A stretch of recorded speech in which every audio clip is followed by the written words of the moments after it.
आपको ये ध्यान रखना है कि आपको अपनी स्टोरी में खुद को as a main character show करना है. Okay, so I'm scared of snakes. Very intellectual यार, very intellectual. I would never. मेरे से ना होगा. I love to sleep.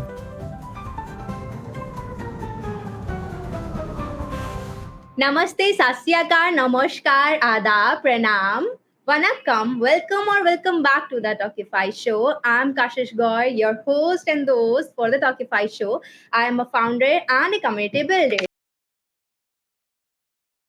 नमस्ते भाइयों और बहनों, मैं आपका को-होस्ट और होमी मानस Tiwari. Hey Manas, how are you? I'm fine, Kashish. How are you? I am bindas. Okay, so as we are on Talkify Show, so Talkify Show is a platform where we invite young, brilliant minds from all over the world to share their journey and to inspire you to take your first step. As age is just a number, and we never know कब क्या hit कर जाए. So, our today's guest is the founder of Mania Media, a firm which manages social media campaigns, specialize in inbound marketing, SEOs, etc. Mania Media was awarded the Innovative Startup Award by Startup Jharkhand. He's also the founder of BrainX Academia, leading the BrainX Scholars Program, which distributes educational materials to over 1,000 students. He is a Crimson Access Opportunity Scholar, academician, student researcher at the New York Academy of Sciences. He has been pursuing his pre-collegiate degree from the Cornell University. So, I'm delighted to call Ronit Kumar Singh as our guest today. Hey Ronit. Hello. Hi Ronit, how are you? I'm good. How are you guys? Bindas. First of all, I would Sabadya. like to thank you both for inviting me to this amazing platform, the Talkify Show. Thank you so much, guys. It's a pleasure Our to pleasure. have you here. Okay, so how's things going on? कैसा चल रहा है सब? एकदम मस्त, एकदम बढ़िया, काफी अच्छा चल रहा है जर्नी. एंड आई वांट कि सारे हाई स्कूल स्टूडेंट्स को एक ऐसा जर्नी एक्सप्लोर करना चाहिए अपनी लाइफ में. Okay, so just to add on, guys, Ronit is just 17. Like, yes. Okay, so let's start with the question answer round. Okay, so Ronit, what is BrainX Academia? Like, आपने क्या impact create किया है अभी तक BrainX से? Okay, सो ब्रेनएक्स academia Covid के time पे start हुआ था. अगेन मेरी लाइफ की जो सबसे इम्पोर्टेंट जर्नी रही है वो काफी ज्यादा इम्पैक्ट हुई है कोविड से, बिकॉज कोविड के टाइम मैंने एक्सप्लोर करना शुरू किया था. बिकॉज जब भी आपको टाइम मिलता है यू स्टार्ट एक्सप्लोरिंग थिंग्स. ठीक है, तो मैंने भी एक्सप्लोर करना स्टार्ट किया था and just by tutoring students. ठीक है, तो at that time I thought that under privilege जो बच्चे हैं जिनके पास एक्सेस नहीं एजुकेशन का, क्वालिटी एजुकेशन का, उन्हें काफी ज्यादा अपॉर्चुनिटीज की जरूरत है. तो we just started it as a tutorial session and later on मुझे जब मेरे बाकी लाइक माइंडेड पीयर्स मिले तो आई थॉट कि नहीं, this is not the scenario. हर एक स्टूडेंट की अपनी अपनी प्रॉब्लम है, irrespective of this socio economic background. ऐसा नहीं कि अगर जो बच्चे स्टैब्लिश्ड है या प्रिविलेज्ड है उनके साथ अलग प्रॉब्लम्स हैं which you can not see from your own eyes. But अगर आप ध्यान से उनकी बातों को सुनोगे तो आपको समझ आएगा कि हाँ, उनकी भी एक स्पेसिफिक प्रॉब्लम है. लाइक प्रिविलेज स्टूडेंट्स के साथ पीयर प्रेशर का टेंशन है, करियर का टेंशन है, कुछ स्टूडेंट्स एडिक्शन की तरफ मूव कर जाते हैं, तो उन सारी चीजों का उनके साथ प्रॉब्लम्स होती हैं. और जो अंडर प्रिविलेज बच्चे उनके साथ अपॉर्चुनिटीज का प्रॉब्लम, उनके साथ भी एडिक्शन का प्रॉब्लम होता है. ठीक है, तो अलग अलग स्टूडेंट और एज ग्रुप के साथ अलग अलग प्रॉब्लम्स होते हैं. सो वी थॉट कि हमें स्टूडेंट्स को केटर करना है, ना कि अंडर प्रिविलेज बच्चों को या फिर वेल एस्टैब्लिश्ड बच्चों को, बट सारे एक स्टूडेंट कम्युनिटी को स्ट्रांग बनाने की जरूरत है. तो हम लोगों ने वैसे प्रोजेक्ट्स डिजाइन किए हैं और ऐसे स्पेसिफिक प्रोग्राम्स भी डिजाइन किए हैं जहाँ पे एक टाइप ऑफ स्टूडेंट्स को हम लोग केटर कर रहे हैं. BrainX scholars is one of the initiative जहाँ पे हम लोग झारखंड के इंटीरियर विलेजेस में विजिट करते हैं और बच्चों की हेल्प करते हैं. वहाँ पे हमारी सेशंस होते हैं, वहाँ पे हम लोग बच्चों को मेंटर करते हैं कि आप एजुकेशन में कैसे आगे बढ़ सकते हो, क्या गवर्नमेंट स्कीम्स है जिसका आप बेनिफिट लेकर के आगे मूव ऑन कर सकते हो. Because awareness is the problem right now. Government ने स्कीम्स बना रखी है, फंड्स एलोकेट कर रखे हैं, बट वो रूट लेवल तक पहुंच नहीं पा रही है. तो स्टूडेंट्स को उसके बारे में मेंटर करने की काफी ज्यादा जरूरत है. दूसरी चीज, अब अगर स्टैब्लिश्ड बच्चे तो उनके पास resources and internet is the biggest resource. Like अभी भी हम लोग अगर बात कर रहे हैं तो वो इंटरनेट के मीडियम के थ्रू। So what we did is a similar thing, but हम लोगों ने 1.5 इयर्स पहले स्टार्ट किया था ब्रेनएक्स टॉक्स। वहां पे वी इनवाइटेड यंग प्रोफेशनल्स जहां पे वो अपनी जर्नी शेयर करते थे, एंड वी यूज्ड टू, हमारा ये मोटिव था कि वहां से हम बच्चों को इंस्पायर करें, okay, so that they should also feel that yes, problems हर एक इंडिविजुअल की लाइफ में होती हैं, बट आपको उससे कोई अपॉर्चुनिटी निकालने की जरूरत है। आपको उस तरह से अपने माइंडसेट को बनाने की जरूरत है so that you excel in your life. इसके अलावा हम लोगों ने बच्चों को कोर्सेस, कोडिंग कोर्सेस, बैंगलोर के काफी सारे स्कूल्स में हम लोगों ने बच्चों को कोडिंग क्लासेस सिखाए। हमने कुछ प्रेस्टिजियस इंस्टीट्यूशंस के साथ कोलैबोरेट करके स्टूडेंट्स के एम्पावरमेंट के लिए भी काम किया। हमने एंटरप्रेन्योरशिप प्रोग्राम्स कराए सो दैट कि बच्चों को एंटरप्रेन्योरशिप में भी मोटिवेशन मिले, they should also step forward in their life. इसके अलावा हमने मैप्स स्कूल में एमयूएन्स कराया, we mentored student so that कि उनका जो कम्युनिकेशन स्किल्स है, उनके जो पर्सनालिटी डेवलपमेंट है, उसमें भी एक ग्रोथ है। क्योंकि अभी के लाइफ में learning and just I don't think so कि रूट लर्निंग एक काफी इंपॉर्टेंट पार्ट आपके लाइफ में प्ले कर सकता है, बट रादर देन आपकी पर्सनालिटी, आपका कम्युनिकेशन स्किल काफी ज्यादा मैटर करता है। सो इस इनिशिएटिव से हमने बच्चों के पर्सनालिटी डेवलपमेंट और कम्युनिकेशन स्किल्स पे ध्यान दी। तो हमारे स्पेसिफिक प्रोग्राम्स होते हैं जो स्पेसिफिक बच्चों को टारगेट करके होते हैं, और स्पेसिफिक माइंडसेट, स्पेसिफिक नीड्स को टारगेट करके होते हैं। कभी एजुकेशन पे, कभी हमारे स्पेसिफिक पर्सनालिटी डेवलपमेंट पे, कभी एंटरप्रेन्योरशिप स्किल्स पे, कभी उनको अपॉर्चुनिटीज दिलवाने के लिए। So we have a wholesome kind of programs for the students. I'm really amazed. Like, wow, सब चीज कवर कर लिए कि ये वो at that too at such an age. Like, this is amazing. Salute to you. And I think this is a great inspiration. बड़े बड़े लोग भी ऐसा like सोच रहे हैं कि help करेंगे, ये करेंगे, and I think okay, let's not name them. Okay, so yeah, that's really amazing, Ronit. I am super impressed by this. Best of luck. By Okay. the way. Thank you, thank you. Oh, so Ronit, I have a question about this. Like, why do you think we need organizations like BrainX? Are the schools not competent enough? वो इतना work नहीं कर रहे हैं, education system इतना अच्छे से work नहीं कर पा रहा है कि इन organizations की जरूरत नहीं पड़नी चाहिए, या फिर अगर जरूरत है तो क्यों है? ओके, सो इसके लिए मैं बताना चाहता हूँ आपको दो इम्पोर्टेंट रीजन। सबसे पहले कि गवर्नमेंट और जो बड़े वर्ल्ड वाइड इंस्टीट्यूशन है, वो जो स्टेप्स ले रहे हैं वो काफी ज्यादा इंटीरियर विलेजेस तक नहीं पहुंच पा रही अभी भी हमारी कंट्री के और वर्ल्ड के। If you consider African countries, आज भी ऐसे बहुत सारी ट्राइब्स है, कम्युनिटीज है जहां तक वैक्सीन भी नहीं पहुंची है, ठीक है। ऐसे बहुत सारे विलेजेस है जहां तक बच्चों को क्वालिटी एजुकेशन नहीं पहुंची है, जबकि यूएन का काफी ज्यादा फोकस और इंटर गवर्नमेंटल ऑर्गेनाइजेशन का काफी ज्यादा फोकस अफ्रीकन सब कॉन्टिनेंट पे रहता है। उसके बाद भी same is the case with India also. Government की काफी सारी इनिशिएटिव्स है। Even if you study a particular about the state government, वो बच्चों के मैल न्यूट्रिशन के लिए काफी ज्यादा काम कर रही है, वो बच्चों के एजुकेशन के लिए काफी ज्यादा काम कर रही है। But again awareness is the problem, and again the corruption is the problem. Okay, so these are the two main problems which needs to be tackled by the government, and there needs to be a foolproof system built on it. The second reason is कि students को ना as we say कि Japanese school और Japanese education काफी अच्छा है, तो वो बच्चों को रोट लर्निंग नहीं करवाते हैं। अगेन वो वैल्यूज उनमें इनकलकेट कराते हैं, ठीक है। तो अगर हमारे जैसे पियर्स बच्चों के साथ इंटरैक्ट करेंगे, अगर उनकी प्रॉब्लम्स को समझेंगे, तब उन्हें रियलाइज होगा that yes they are privileged with some kind of resources, जिसको यूज करके वो अपनी लाइफ में भी एक्सेल कर सकते हैं, आगे बढ़ सकते हैं, और दूसरे की लाइफ को भी एक पॉजिटिव वे में अफेक्ट कर सकते हैं। मैं आपको बताता हूँ, मुझे पहले फर्क नहीं पड़ता था कि मेरे पास इंटरनेट है, मतलब ना आपको पड़ता होगा या किसी और भी प्रिविलेज बच्चों को। बट जब मैं विजिट करता था कैंप्स में या अपने किसी सेंटर्स में, या मैंने और भी जहाँ पे वॉलंटियर किया है उन ऑर्गेनाइजेशंस के सेंटर्स में, तो बच्चों में एक खुशी दिखती थी। सिर्फ चेहरे पे आने से, सिर्फ एक नोटबुक देने से उनमें एक अलग सी खुशी थी। वो मुझे वो नोटबुक की खुशी कभी फील नहीं हुई, because that was a very normal thing to me. But उन बच्चों में वो चीज दिखती है। आपको फील होगा कि उन बच्चों के पास इंटरनेट नहीं है, तो वो सिर्फ आपके साथ टाइम स्पेंड करके, सिर्फ आपको भैया बोल करके बात करके वो इतने ज्यादा खुश हो जाते हैं that you feel their happiness from inside. और ये हमारे जैसे स्टूडेंट्स के लिए भी काफी ज्यादा इंपॉर्टेंट होता है कि हमें वैसे जगहों पे विजिट करना चाहिए। It increases our level of humbleness.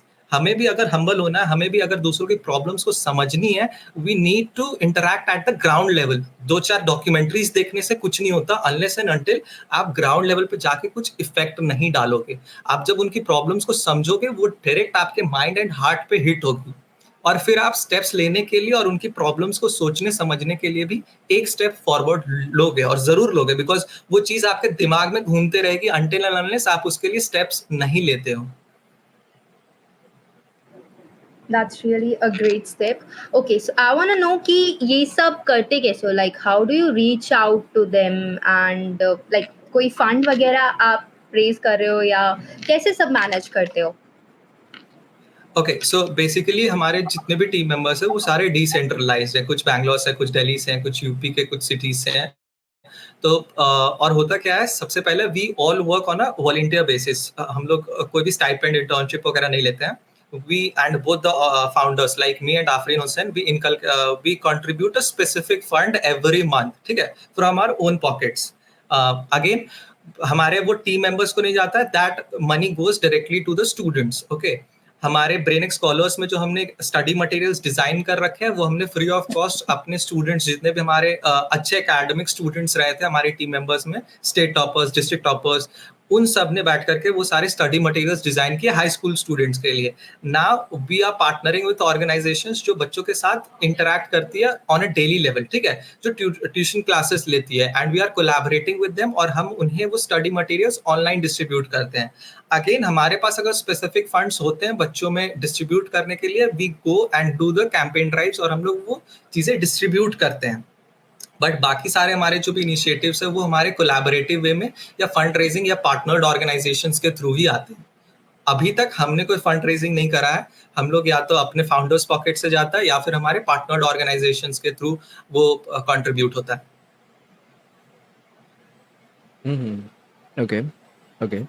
And also, Ronit, since I'll give you a little context. Crimson Access opportunity जो है, I also applied to it and I got rejected. Well, that's a different story. But again, I think personally, I think it's a great platform and it's a great, I don't know, like a support system जो आपको college profile building application में बहुत help करता है. But since you are one of the scholars, I want to know it आपके खुद के perspective से कि वो कैसा हेल्प किया और कितना इंपॉर्टेंट है, और उसको आप बच्चे कैसे उसमें अप्लाई करें, कैसे सिलेक्ट हो, क्योंकि वो काफ़ी कॉम्पिटिटिव होता है। Okay, so Crimson access opportunity scholar again वैसे बच्चों के लिए डिजाइन किया गया जो एक्सपेंसिव काउंसलिंग अफोर्ड नहीं कर सकते हैं, ठीक है, because again $5,000 is kind of a money which generally Indian students can't pay या middle class families can't play, क्योंकि around $5,000 would be around 4 lakh rupees or even more than that. Okay, just for counseling you cannot spend 4 lakh rupees. So जैसे आपने बताया that Crimson Access Opportunity Program Crimson Education run करती है, और वो selective बच्चों को चूज करती है एक बड़े पूल ऑफ स्टूडेंट से, और उन बच्चों को एक 3 स्पेसिफिक मेंटर्स दिए जाते हैं, ठीक है, जिनके साथ उनके एक डिफाइंड टाइम पीरियड पे एक डिफाइंड नंबर ऑफ सेशंस होते हैं। जैसे कि मेरे 3 काउंसलर्स हैं, ठीक है, एक जो मेरी स्ट्रैटेजी बिल्ड करती हैं, she is Kris, and Kris मेरी सारी स्ट्रैटेजी, कौन से कॉलेजेस में अप्लाई करना है, किस मेजर में अप्लाई करना है, क्या माइंडसेट के साथ अप्लाई करना है, ये सारी चीजों किसमें इफ यू नो किसमें अर्ली डिसीजन लगाना है, किसमें रेगुलर डिसीजन लगाना है। So all those strategies are build by one of my mentors. Second mentor is Matt Merans. Matt Merans is a producer and a writer, तो उनको समझ है कि राइटअप प्रिपेयर कैसे करना है, कि ह्यूमन को एक ह्यूमन माइंड को हुक कैसे क्रिएट करके देना है, कि अगर मैं आज मान लो 50 बच्चों का ऐसे पढ़ता हूँ तो उस एक बच्चे का ऐसे मेरे दिमाग में कैसे छप जाए, ये एक प्रोड्यूसर और एक अच्छे राइटर को बहुत अच्छे से आता है। So he is also one of my mentors on Crimson. वो उनके साथ मेरे हर फ्राइडे को एक मीटिंग होती है, एंड हम लोग ऐसे पे बिल्ड करते हैं। Now let me tell you Manas and Kashish कि ऐसे आप जब लिखते हो ना, तो ऐसे में सबसे इंपॉर्टेंट होता है कि आप कितने पर्सनलाइज हो रहे हो, ठीक है, कितने स्मॉल इंसाइट्स दे रहे हो। फॉर एग्जांपल, अगर आप अपने लिए किसी इंसिडेंट के लिए बता रहे हो, तो उस इंसिडेंट से पहले आप कैसे थे, उस इंसिडेंट के वक्त आपका क्या कंडीशन था, उस इंसिडेंट के बाद आप कैसे चेंज हुए, और आपने बाकियों के लाइफ में कैसे एक चेंज लाया, ठीक है। आपको ये ध्यान रखना है कि आपको अपनी स्टोरी में खुद को as a main character show करना है। अगर आप अगर एक प्ले के लिए लिख रहे हो, राइट अप प्रिपेयर कर रहे हो, स्टोरी लिख रहे हो, if you need to be the main character of that play, of that drama, okay. और आपको खुद पे सेल्फ सेंट्रिक होकर के वो ऐसे लिखने की जरूरत है। मैं कॉमन ऐप ऐसे की बात कर रहा हूँ जो मेजरली एक चंक रहता है जो सारे कॉलेजेस को जाता है। सो वो ऐसे आपके लिए उस वे में काम करना चाहिए।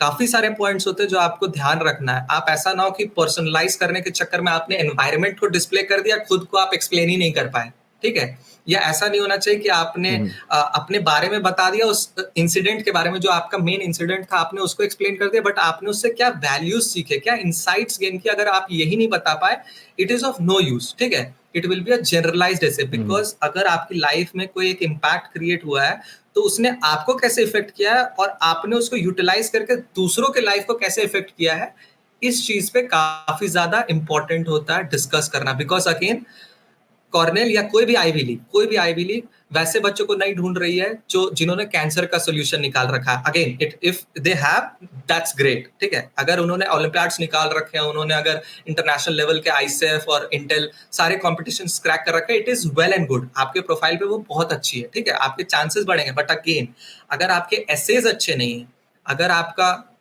एक्सप्लेनेशन स्किल अच्छा नहीं, अगर आपके स्पेसिफिक कॉलेज एसेज अच्छे नहीं है, you would be straight of rejected. ये गलती मैंने करी थी अपने 12th में और इसलिए मुझे इस चीज का वैल्यू है। और अभी जब मैं क्रिम्सन में हूँ तो ये चीज मुझे काफी अच्छे से एक्सप्लेन किया जाता है। हर एक सेशन में मेरे एक एक लाइन, एक एक वर्ड पे ध्यान दिया जाता है कि अगर मैंने पहला ड्राफ्ट अगर मैंने लिखा है तो उसमें कौन कौन सी चीजें जो मिस हो गई हैं या कौन कौन सी चीजें जो मैंने डिस्प्ले नहीं कर पाया या ओवर डिस्प्ले कर दिया है, ठीक है। Again, my third mentor is my Steven Scrooge. He is my financial aid advisor. Again, अगर मुझे financial aid चाहिए, जो अगर मैंने अपने application में show कर रखा है that yes I do need financial aid, you get a financial aid advisor. Again, वो financial aid advisor आपको उन सारे कॉलेजेस की लिस्टिंग तैयार करके देंगे जो आपके स्ट्रैटेजिस्ट मेंटर ने आपको दिया है। उसमें से आप फिर चूज करिए कि किन कॉलेजेस के सबसे ज्यादा फाइनेंशियल एड है और परसेंटेज क्या है उसके रिसीव करने का, ठीक है। वो आपको एक कॉम्प्रिहेंसिव डिटेल एक एक्सेल शीट बना के देंगे उन सारे कॉलेजेस की। Again you shortlist the colleges कि आपको कौन कौन से कॉलेजेस में अप्लाई करना है। So let me tell you, Crimson का अगर क्रिम्सन एक्सेस अपॉर्चुनिटी प्रोग्राम से आपको बेनिफिट मिल सकता है, yes it is true, 110% you will be getting the benefit, because मुझे नहीं लगता कि और कोई ऑर्गेनाइजेशन, इंडिया में काफी सारी काउंसलिंग सर्विसेज चलती हैं, ठीक है। मैंने एक्सपीरियंस कर रखा है, मेरे काफी ज्यादा सेशंस हुए हैं, ठीक है। और पीडब्ल्यू वगैरह के बहुत सारे सेशंस रहे हैं मेरे, जिसमें मैंने काउंसलिंग जब मैं ढूंढ रहा था तो, बट मुझे क्रिम्सन एक्सेस अपॉर्चुनिटी प्रोग्राम के मेंटर्स जैसे मेंटर्स कहीं नहीं मिले हैं। जो मेरी चीफ स्ट्रैटेजिस्ट ऑफिसर है हु इज क्रिस, वो खुद वॉशिंगटन यूनिवर्सिटी में एडमिशंस कमेटी की मेंबर थी। So she has a mindset कि उन्हें कैसे प्रिपेयर करवाना है कॉलेज का स्ट्रैटेजी, उन्हें अच्छे से वो चीज पता है, बिकॉज वो खुद एक प्रेस्टिजियस यूनिवर्सिटी की, Washington university is one of the universities which gives you the 100% scholarship, ठीक है। तो उन्हें पता है कि एक एडमिशंस कमेटी मेंबर के दिमाग में, एक माइंड में क्या माइंडसेट रहता है जब वो किसी एक एप्लीकेशन को देखता है। So these are the things which benefits you a lot during the counseling session like Crimson Access Opportunity Program. Okay, that's great. First Also, of all, congratulations. Okay, you wanna add up? I have a question. मतलब once you get into once you become a Crimson Access Opportunity Scholar, उसके बाद तो it's a relatively easy path. But Crimson का जो programme है उसमें select होना is very difficult. उसका काफी अच्छा खासा कंपटीशन रहता है। तो उसमें सिलेक्ट होने के लिए what strategies would you recommend? क्या कर सकते कि उसकी एप्लीकेशन बहुत अच्छा करे, उसकी एप्लीकेशन को फोड़ दो आप? ओके, सो अगेन मुझे जहां तक याद है, आई थिंक 5000 स्टूडेंट्स ने अप्लाई करा था इस year, and I think around 500 या उससे कम ही बच्चों को एक्सेप्टेंस मिली है, क्योंकि मुझे अभी एक्सेप्टेंस लेटर याद नहीं है बट मेल में मेंशन था। So I think around 10% acceptance rate है, व्हिच इज क्रिटिकल, ठीक है। आईवी लीग जितना कंपटीशन है सर क्रिम्सन एक्सेस अपॉर्चुनिटी में एंटर करने के लिए।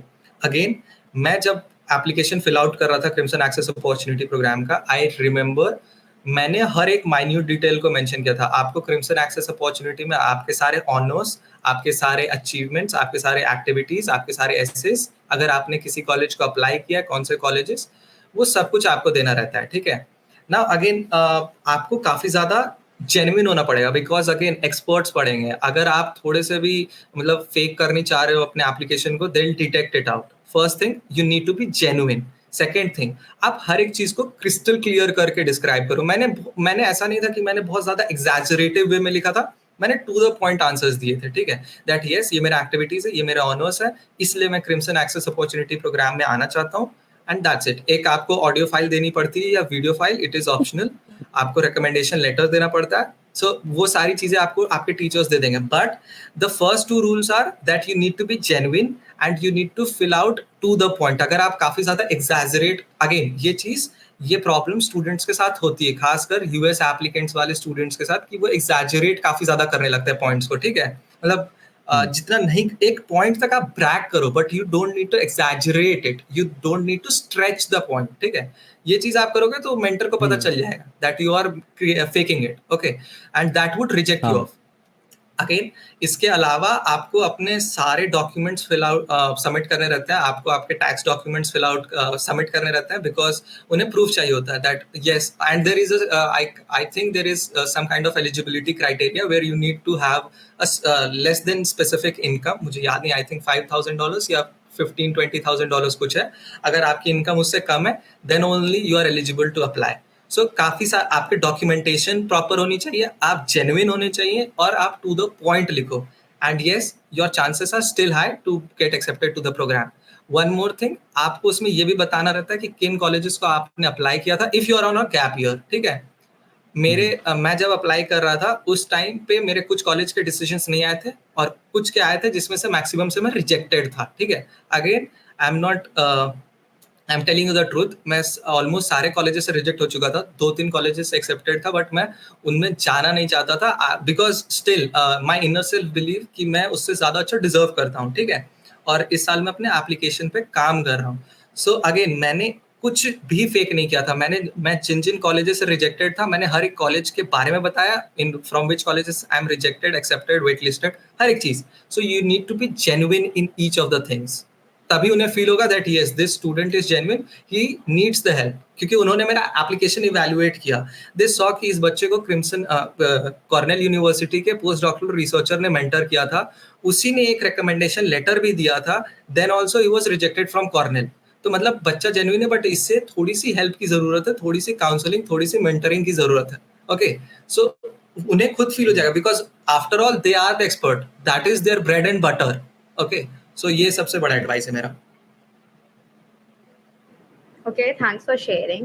अब I wanna know कि okay, of course ये बहुत अच्छी यूनिवर्सिटी है एंड सब बहुत अच्छा है, बहुत फायदा होता है, सब होता है, but okay, I wanna know, is it like really worth it? क्या क्या हो सकता है कि मतलब ये क्या प्रोफाइल पे लिखने के लिए बहुत अच्छा है, या फिर for future, and what if कि अगर किसी को नहीं मिलता है चांस, तो is it like okay. Also I want to know कि सिर्फ वही यूनिवर्सिटी क्यों, हमारी इंडिया में भी तो इतनी सारी है। Yes. Also, I'll provide a little context. Okay. I'll provide a little context Okay. to the audience कि रोनित जो है उनने प्री कॉलेजिएट डिग्री करी है कॉर्नेल से, जो एक आप as a high school student आप परस्यू करते हो, एंड वो सब नहीं करते।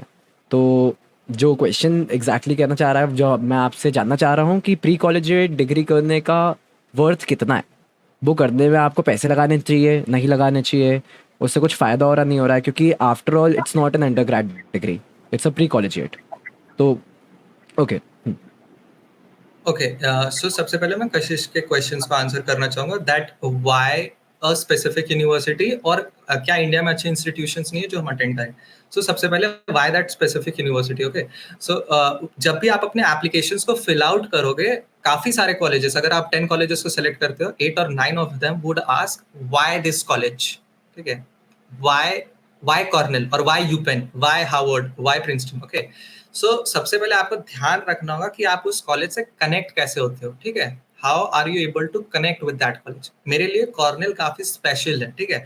अगेन, बिकॉज मैं जब पहला अपना अब्रॉड का वीडियो देखा था, तो मैंने एक टाटा स्कॉलर का देखा था। अगेन, जिन्हें नहीं पता है, Ratan Tata had studied his bachelors from Cornell University, और अभी वो वहाँ के ट्रस्टी हैं। तो एक टाटा स्कॉलरशिप चलती है जो हाँ 25 इंडियन स्टूडेंट्स को हर एक ईयर स्पॉन्सर करती है फुल राइड, ठीक है।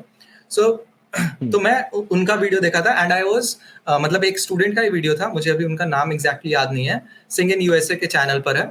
सो और वो चीज मुझे काफी ज्यादा इफेक्ट किया था, ठीक है। फिर मैंने कॉर्नेल पे कॉर्नेल के वेबसाइट को मैंने चेक किया, वहाँ के हर एक चीज को, हॉल को, वहाँ के डाइनिंग को, वहाँ के हॉस्टल, वहाँ के स्टूडेंट्स। अब अगर आप मेरे लिंक्डइन कनेक्शंस में जाओगे आपको मैक्सिमम स्टूडेंट्स कॉर्नेल के मिलेंगे, ठीक है। आई टॉक टू और कुछ इंडियन स्टूडेंट्स भी जो एक्सेप्ट हुए थे, मुझे मेरी उनसे बात होती है, बीट श्रेयांश, कबीर और एनी अदर स्टूडेंट। मेरे अभी के batchmates are accepted to U Chicago, U Penn, मेरी उनसे भी बात होती है। बट सारे ही कॉलेजेस काफी ज्यादा प्रेस्टिजियस है, बट आप किससे पर्सनल लेवल पे कनेक्ट कर पाते हो, ठीक है। बिकॉज अगेन जब तक आप अपना एक पर्सनल कनेक्शन उस कॉलेज से बिल्ड नहीं कर पाओगे, आप उस चीज को स्पेसिफाई नहीं कर पाओगे अपने एसेज में, ठीक है। जब भी आप वाई कॉर्नेल या why UPenn, why this particular college वाले ऐसे को लिख रहे हो, you need to show your emotions that how you are inclined towards that particular organization, towards that educational organization, and you need to say that why you are a good fit, okay, why that college for you and how you will be a good fit for that. You need to build a mutual connection between both the things, okay, that why Cornell and why Ronit, you need to connect both of these in that essay, first thing. So ये चीज हो गई कि क्यों एक specific college, because आपका again काफी सारे पैरामीटर्स अलग से भी होते हैं कि व्हाई दिस पर्टिकुलर कॉलेज, आपकी कोर्स, ठीक है। जैसे कि मैं कंप्यूटर साइंस और इंटरनेशनल रिलेशंस पढ़ना चाहता हूँ। सो कॉर्नेल का जो college of arts and sciences है, वहां पे आप सीएस भी पढ़ सकते हो और इंटरनेशनल रिलेशंस भी, ठीक है। वहां पे दोनों सब्जेक्ट्स अवेलेबल हैं। बट अगर मैं कॉर्नेल कॉलेज ऑफ इंजीनियरिंग में जाता हूँ तो वहां पे मैं सिर्फ बैचलर्स इंजीनियरिंग कंप्यूटर साइंस में कर सकता हूँ। I won't be able to attend college of arts and science and I won't be able to study international relations, ठीक है। So that is one of the perfect fit कि वहां पे मुझे मेरे दोनों सब्जेक्ट्स मिल जाएंगे, ठीक है। This is one of the answers. Now next question is कि व्हाई क्यों यहाँ पे अच्छे कॉलेजेस नहीं, ये क्वेश्चन ना मुझे हर जगह आता है, ठीक है। Even if I am talking to any student और एट एनी इंटरव्यू, किसी भी मेंटरिंग सेशन में, यहाँ पे अच्छी इंस्टीट्यूशंस नहीं है। सो पहला चीज ये है कि मैं पर्सनली पहले मैं अपने बारे में बताना चाहूंगा, फिर मैं एक जनरल पर्सपेक्टिव या जो ओवरऑल पर्सपेक्टिव होती है स्टूडेंट्स की जो अब्रॉड जा रहे हैं उनके बारे में बताता हूँ। मैं पढ़ना चाहता हूँ international relations and computer science, ठीक है। सो और ये दोनों सब्जेक्ट आप यहाँ के प्रेस्टिजियस कॉलेजेस में एक साथ नहीं पढ़ सकते हो। अगेन यहाँ पे गवर्नमेंट ने इनैक्ट किए लॉज कि आप पढ़ सकते हो, बट आपको दो अलग अलग इंस्टीट्यूशंस में होना पड़ेगा। That is a difficult task, ठीक है। ये पहला रीजन हो गया। दूसरा रीजन कि मुझे एक्सपोजर काफी ज्यादा पसंद है। I like to talk to people, ठीक है। I like to get new opportunities, ठीक है। अब अगर आप एक टीयर 2 सिटी या टीयर 3 सिटी इंडिया में हो तो आपको उस लेवल की अपॉर्चुनिटीज नहीं मिलेंगी जो आपको यूएस में मिल सकती हैं। That is a stated truth, ठीक है। आपको वहां पे जो अपॉर्चुनिटीज मिल सकती है वो यहाँ पे आपको नहीं मिल सकती हैं। अगेन एक्सेप्शंस आर अवेलेबल, अगर आप काफी ज्यादा रिमोटली कनेक्टेड हो सोशली तो आपको मिल सकती है opportunities, but not at that level. आप ये सोचो कि कॉर्नेल में 500 प्लस सोसाइटीज हैं, ठीक है। 500 plus societies. For example I would like to give you कि हार्वर्ड की एक साल की फंडिंग है $50 बिलियन, ठीक है। और सबसे ज्यादा इंडिया में किसी इंस्टीट्यूशन को, आईआईटी मद्रास को मिलती है 750 crore. There is a huge difference, ठीक है।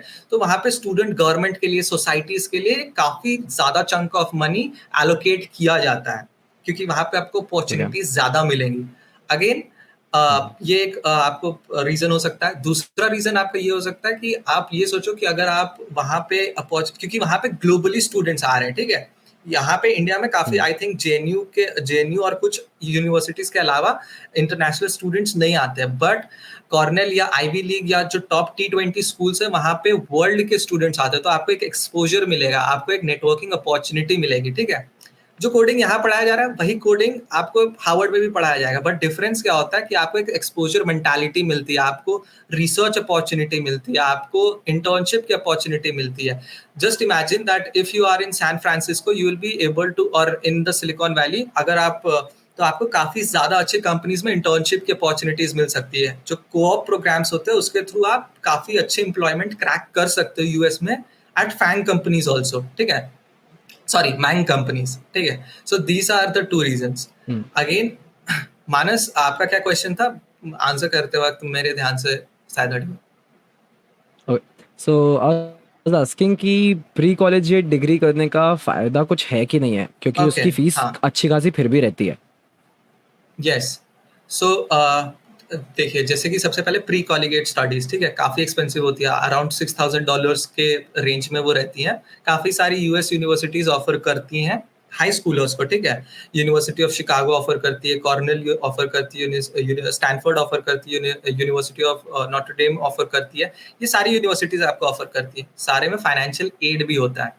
Now why pre collegiate degree, ठीक है।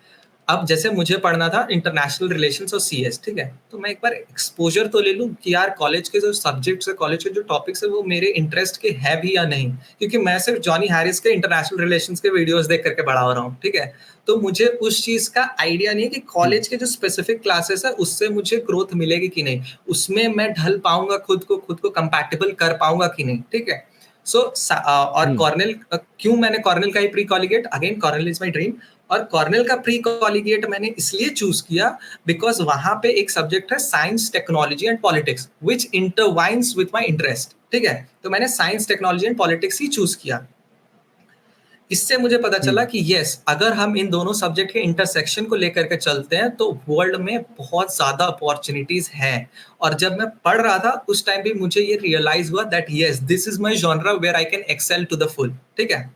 क्योंकि मेरा दिमाग पॉलिटिक्स में बहुत तेज चलता है, इंटरनेशनल रिलेशंस में काफी तेज चलता है, कोडिंग में मैं काफी ज्यादा एक्सपोज नहीं रहा हूँ, अगेन क्योंकि हमारे एजुकेशन में आपको कोडिंग बहुत ज्यादा नहीं सिखाई जाती है। या तो आपको HTML और पाइथन सिखा दिया जाएगा स्पेसिफिकली सीबीएसई स्कूल्स के लिए, उससे ज्यादा नहीं, ठीक है। और मुझे क्योंकि मेरे इनिशिएटिव्स काफी ज्यादा है तो मुझे टाइम भी नहीं मिलता दैट कि मैं किसी कोडिंग क्लासेस को ज्वाइन कर सकूं, ठीक है। तो मुझे कोडिंग में बहुत ज्यादा इंटरेस्ट नहीं, बट या आई नो कि अगर मैं पढ़ने बैठता हूँ तो आई कैन स्टडी कोडिंग और CS for a long time, ठीक है। मुझे टेक्नोलॉजी एक ऐसी चीज है जो मुझे काफी ज्यादा अट्रैक्ट करती है। सो दूसरी चीज, ये चीज मुझे पता चल गई कि इन दोनों के इंटरवाइन करने से, इन दोनों सब्जेक्ट के इंटरवाइन करने से मेरा इंटरेस्ट जो है वो काफी ज्यादा बढ़ रहा है, काफी ज्यादा मैं एंगेज कर पा रहा हूँ, काफी ज्यादा मैं उनसे इंटरैक्ट रिलेट कर पा रहा हूँ, ठीक है। अगेन बहुत सारे लोगों को ना प्रॉब्लम होती है अपनी नीश चूज करने में, अपना कोर्स सब्जेक्ट चूज करने में।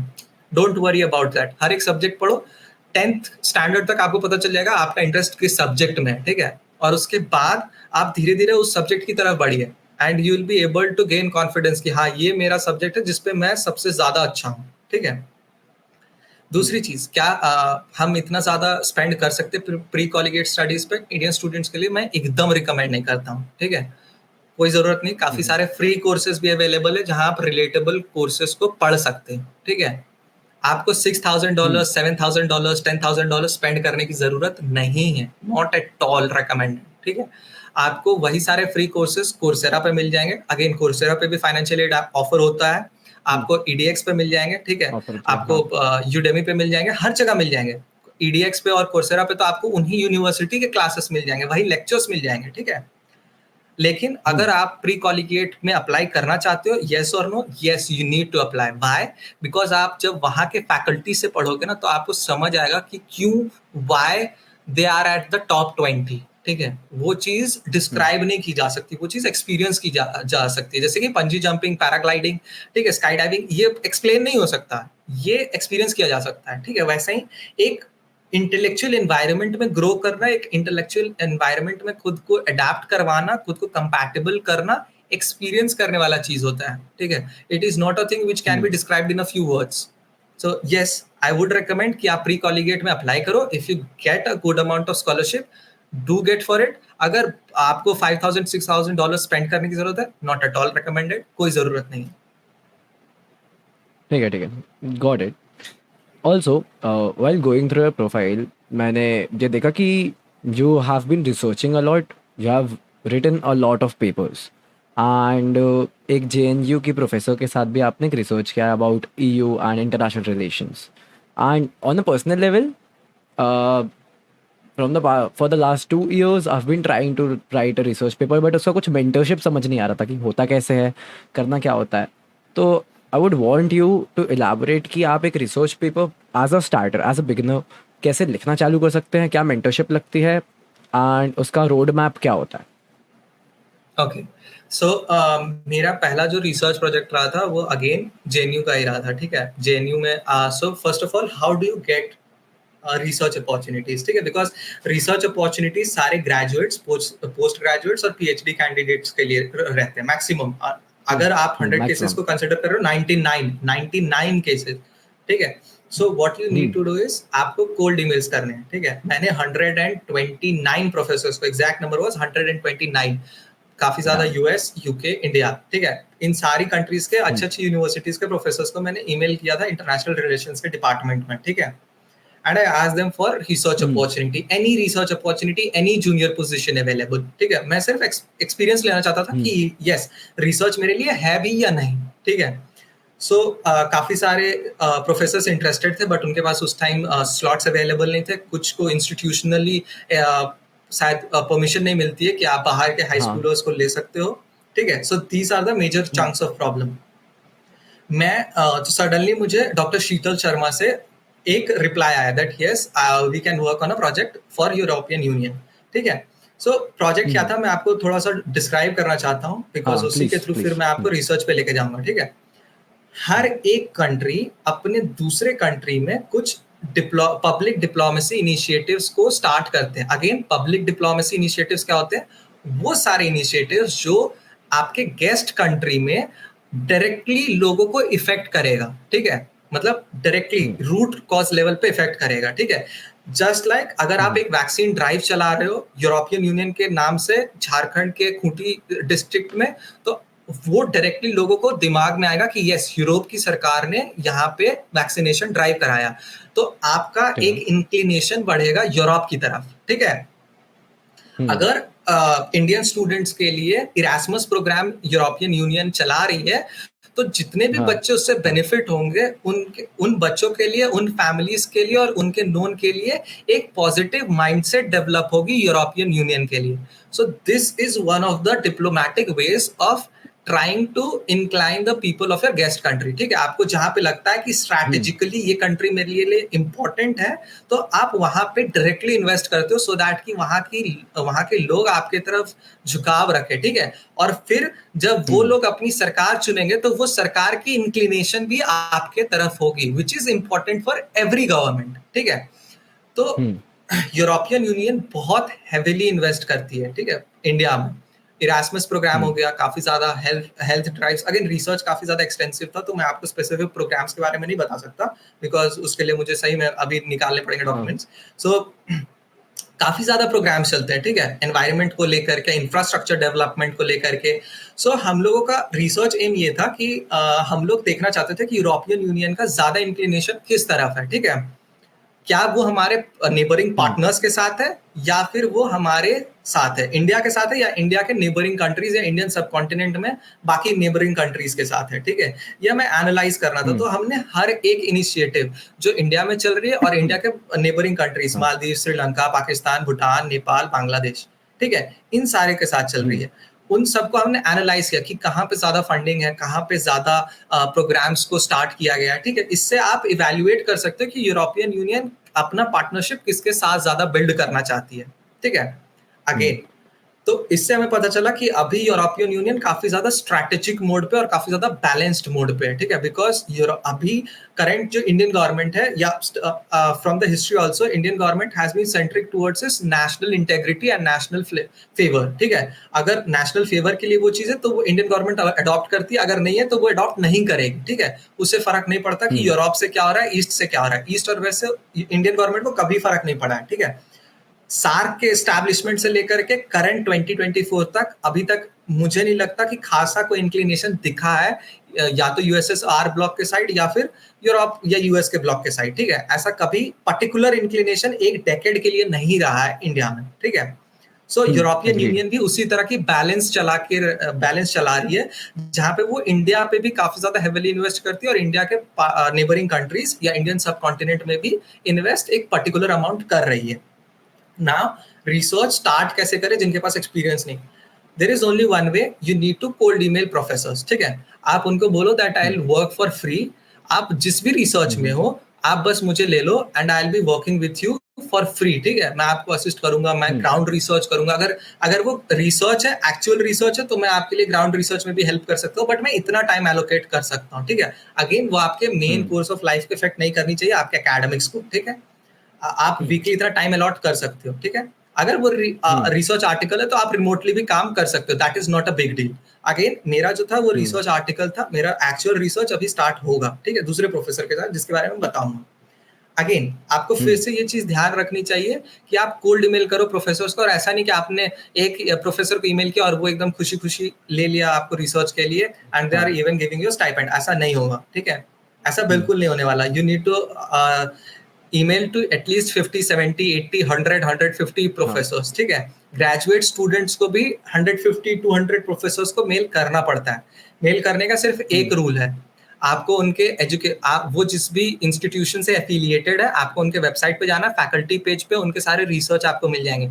आपको 1-2 रिसर्च पढ़ने हैं और आपको एक पर्सनलाइज्ड ईमेल लेना है कि हाँ, अगर मान लो जैसे मुझे यूरोपियन पॉलिटिक्स में इंटरेस्ट था, तो मैंने देखा कि अच्छा इस प्रोफेसर ने यूरोपियन पॉलिटिक्स पे ये रिसर्च कर रखा है, मैंने उस पेपर को पढ़ा और उससे एक पर्सनलाइज्ड ईमेल क्रिएट किया, बहुत ज्यादा लेंथी नहीं, मीडियम साइज, ठीक है, जहाँ पे मैंने अपना इंटरेस्ट बताया, अगर मेरा कोई प्रायर एक्सपीरियंस रहा है तो बताया, और उनके रिसर्च के साथ मैं कैसे अलाइन करता हूँ, ठीक है, ये मैंने एक्सप्लेन किया।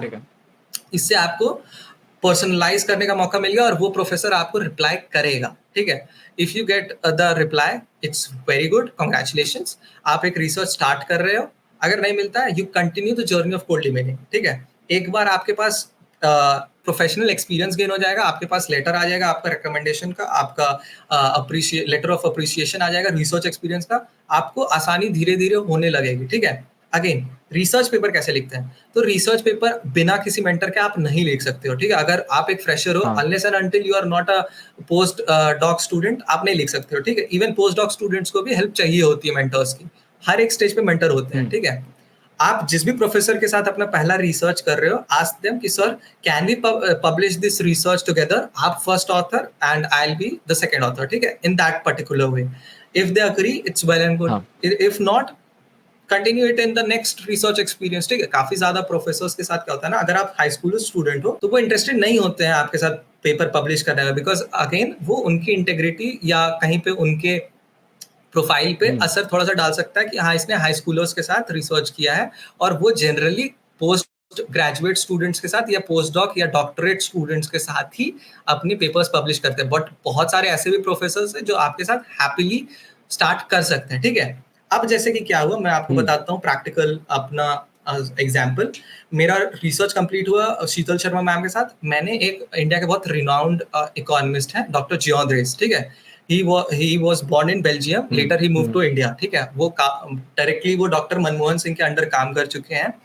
Whatever अभी के जितने भी आप इनिशिएटिव्स देख सकते हो, forest act, mid day meal, RTI, ये सारे नेशनल एडवाइजरी काउंसिल नैक के द्वारा ही, नैक के थ्रू ही ये सारे प्लान किए गए थे, and he was a member of the national advisory council which work directly under the PM, ठीक है। तो उन्होंने ये कर रखा है। He also wrote 2 books with the Nobel laureate Amartya Sen, ठीक है। He is also honorary professor at Delhi school of economics, at Ranchi university and at Allahabad university, ठीक है। सो उसके बाद क्या हुआ कि like my dad knew him because वो रांची में रहते थे, सो माय डैड सेड कि he is an economist, if you can get any opportunity do contact him, ठीक है। सो हुआ क्या, मैं स्टूडेंट्स को एग्जाम्पल देना चाह रहा हूँ, ठीक है। स्टूडेंट्स को एग्जाम्पल कैसे देना चाह रहा हूँ, if you are really interested ना, आपके लिए वे खुलेगा, ठीक है। मेरे साथ क्या हुआ कि मैं डॉक्टर जियोन रेस के जितने मैंने ईमेल्स इंटरनेट पे ढूंढ सकता था मैंने ढूंढे, ठीक है, बट मुझे एग्जैक्ट उनका ईमेल नहीं मिला। मैंने जिसमें भी भेजा वो एरर आ गया, ठीक है। उनके फोन नंबर्स कहीं अवेलेबल नहीं है, ना वो इंटरनेट पर है। If you search his social media handles you won't find, ठीक है। अकाउंट्स हो सकते हैं बट एक्टिव कुछ नहीं है, अगेन बिकॉज वो एकेडमिशियन है और वो ज्यादा इंटरनेट पे नहीं रह सकते हैं, ठीक है। मैंने क्या किया, आई कॉन्टैक्टेड हिज वाइफ, ठीक है, क्योंकि उनका नंबर अवेलेबल था and she is also philanthropist, ठीक है। So I asked her कि ma'am I want to do a research under sir but I am not finding his contact details, so would you please provide me? She said yeah I'll provide you his email. So मैंने जब email देखा तो एक university के portal पे गलत email डाला हुआ था, ठीक है, क्योंकि स्पेलिंग मिस्टेक थी उसमें, कुछ अल्फाबेटिकल मिसप्लेस था, जिसकी वजह से ईमेल में बार बार एरर आ रहे थे।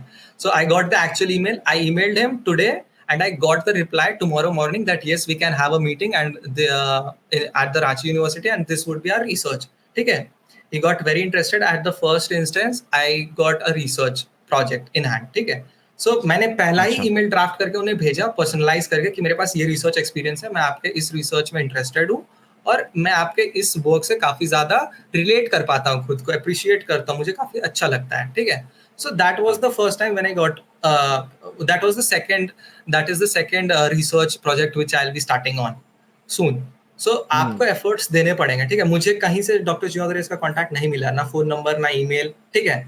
एंड बट मुझे वे पता था कि कहीं ना तो कहीं से निकालना है. I found contacts of his wife and she, जब उन्होंने मुझसे बात किया, she was very happy to provide me the details. And जब डॉक्टर जियोदरेस ने देखा इस चीज को, उन्होंने भी काफी अप्रिशिएट किया that yes you are taking efforts for a particular thing, ठीक है? सो आपको एफर्ट्स लेने की काफी ज्यादा जरूरत है. Okay. And once you start researching, उसके बाद पब्लिश करने का प्रोसीजर क्या होता है? Because you need to publish your research, तब जाके वो एक Yes. प्रॉपर काउंट होगा. So what's the so procedure?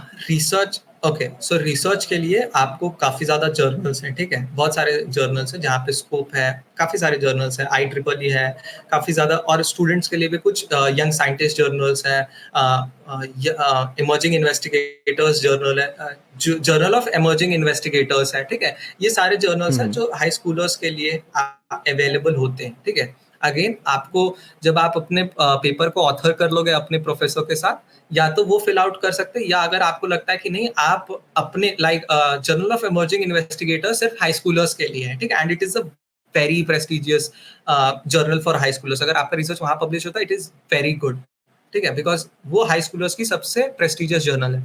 आपको आपका मैन्यूस्क्रिप्ट सबमिट करना पड़ेगा, ठीक है? Again there is also application procedure. वहां पे एक टीम इवेल्युएट करती है आपके पेपर को. अगेन वो अगर एक्सेप्ट होता है, your research paper is publish, नहीं होता है, then you need to submit your manuscript to the another journal. But आपको एक चीज ध्यान